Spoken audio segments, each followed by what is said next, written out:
নমস্কার। আমার লেখা মোহনার সন্ধানে বইটা থেকে আমি একটা গল্প পড়ে শোনাচ্ছি। গল্পের নাম অন্যরকম দিন। চৌরঙ্গীর মোড়ে হঠাৎ লাল সিগন্যালে আমার গাড়িটা আটকে গেল। আকাশের দিকে তাকালাম। সূর্য তখন ডুবুডুবু। সন্ধ্যার মুখে সিঁদুর রাঙা আকাশটা দেখতে আমার ভীষণ ভালো লাগে। কেমন যেন আনমনা হয়ে যায়। মনে পড়ে কলেজে আবির রাঙানো দিনগুলোকে। কলেজ ক্যান্টিনে কিংবা কমন রুমে বসে কত না রঙিন স্বপ্ন দেখেছিলাম শোষণমুক্ত সমাজতান্ত্রিক সমাজের। কলেজ ছাড়ার সাথে সাথেই শেষ হয়ে যায় সব স্বপ্ন। হঠাৎ কানের কাছে মা বলে একটা ডাক। ছিন্ন হয়ে গেল চিন্তার সূত্রগুলো। এক রাশ বিরক্তি ভরা মুখে তাকালাম গাড়ির জানালার দিকে। দেখি এক বৃদ্ধ ধূপ কাঠিওয়ালা দাঁড়িয়ে আমার জানলার কাছে। মা গো, ধূপকাঠি নেবে মা?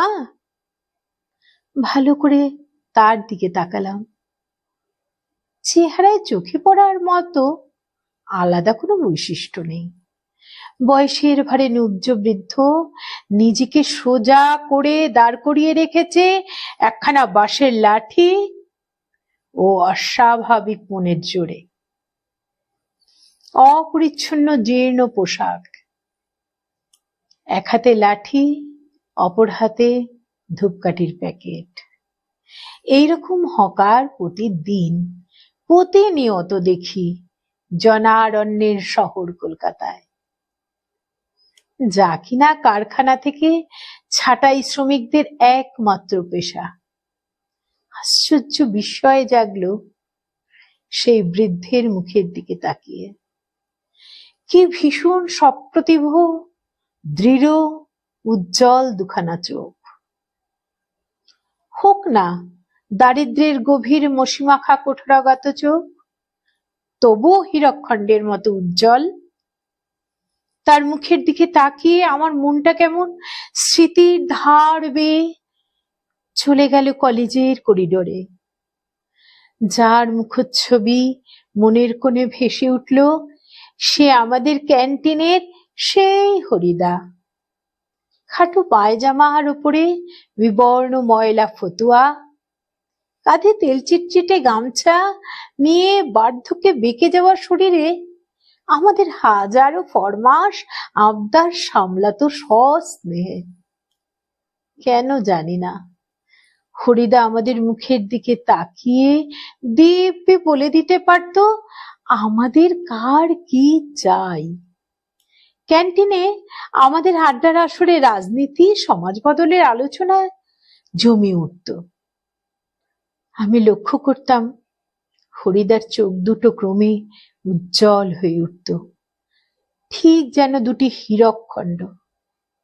আজ আবার ওই চোখ দুটো নতুন করে আবিষ্কার করলাম।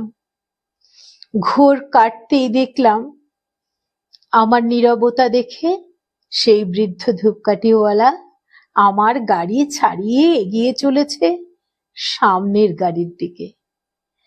কেমন মোচড় দিয়ে কেঁপে উঠল হৃদয়টা। ক্ষীণ আর্ত গলায় ডাকলাম, শুনুন। সে ফিরে এলো আমার জানলার কাছে। জিজ্ঞাসা করলাম, আপনার ধূপকাঠির দাম কত? সে বললে 10 টাকায় 2খানা প্যাকেট। আমাকে এও বোঝাতে চাইলো এ কাঠির কত না সুগন্ধ।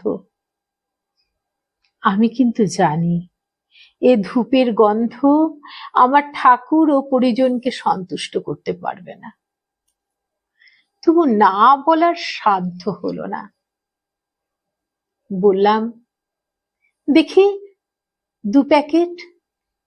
সে আমার হাতে 2 প্যাকেট ধূপ ধরিয়ে দিল। সেই মুহূর্তে সিগন্যাল সবুজ হতে গাড়ি চলমান হয়। আমি তাড়াতাড়ি বৃদ্ধের হাতে 50 টাকার একখানা নোট গুঁজে দিলাম। সংসারে হাজার কাজের মধ্যে কেটে গেছে বেশ কয়েকটা বছর। তরুণী মন হয়েছে প্রৌঢ়া। অনেক স্মৃতি বিস্মৃতির অন্তরালে হারিয়ে গেছে সেই বৃদ্ধ ধূপকাঠিওয়ালা। আবার চলেছি সেই রাজপথ ধরে। সিগনালে দাঁড়ালো গাড়িটা। বসেছিলাম মান মনে। কে যেন ডাকলো, মা। চমকে তাকালাম গাড়ির জানালার দিকে। দেখি এক ধূপকাঠিওয়ালা। 20 বা 22। সিগনালে দাঁড়ালো গাড়িটা। বসেছিলাম মান মনে। কে যেন ডাকলো, মা। চমকে তাকালাম গাড়ির জানালার দিকে। দেখি এক ধূপকাঠিওয়ালা। 20 বা 22 বছর হবে। চোখ দুটো তার হীরকখণ্ডের মতো, সপ্রতিভ দাম্ভিকতায় পূর্ণ। বিস্ময়ে হতবাক হয়ে গেলাম। সেই বৃদ্ধ নয়, অথচ সেই দুটি চোখ।